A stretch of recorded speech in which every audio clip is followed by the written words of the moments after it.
So I wanted to show you a quick and easy golf home assessment that measures your four what's called rotary centers. So I got this assessment from Chris Finn from Par 4 Success, and I really like it. It's super simple, and it just goes over kind of hip mobility, it goes over kind of thoracic mobility, shoulder mobility, and then neck mobility. So what this is helping us do is help pinpoint where we may need a little bit more mobility in order to create rotation, and then create more speed and create more power, but also just from an injury standpoint, if we are kind of lacking mobility in these areas and we're playing golf a lot, an injury is kind of waiting to happen. So what this helps us do is kind of pinpoint where we need.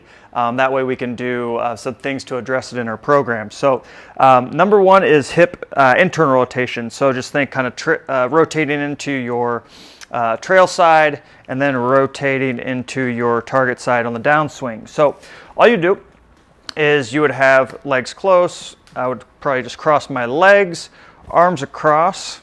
Nope, that's the wrong one. All right, so anyway, so hip internal rotation. So standing tall, all I'm going to do is I'm going to try to rotate my leg out, and I should, or hopefully, try to get like 45 degrees. So you can probably see I'm a little bit short on both sides, but I know with my golf swing, I have a hard time rotating for my hips.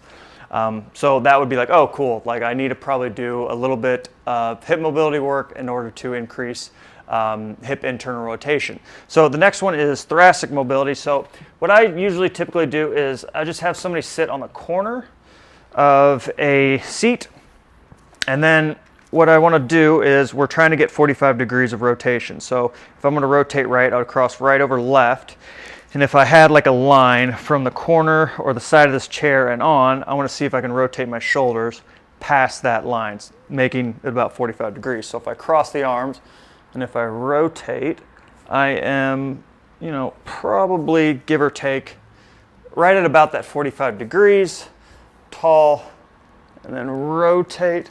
And I feel like on this side, I'm probably just a little bit short. When you talk about lacking internal rotation on left side, through your hip and through your upper back, if you have trouble like kind of standing up in your swing, that's definitely going to be something that's going to contribute to that. So the next one is shoulder mobility, or more specifically shoulder external rotation. So this one's very easy. So I want to get kind of in like 5-iron posture. I'm here, my elbow is going to be up and it's going to point straight at the camera.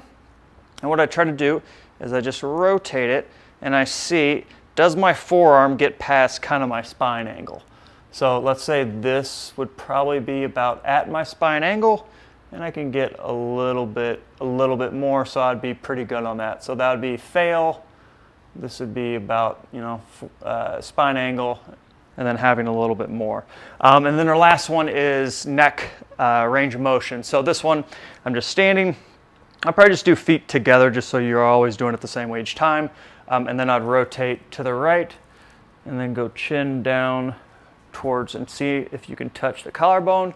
And then other side, rotate and see if your chin can touch the collarbone. So I like definitely a couple different ones.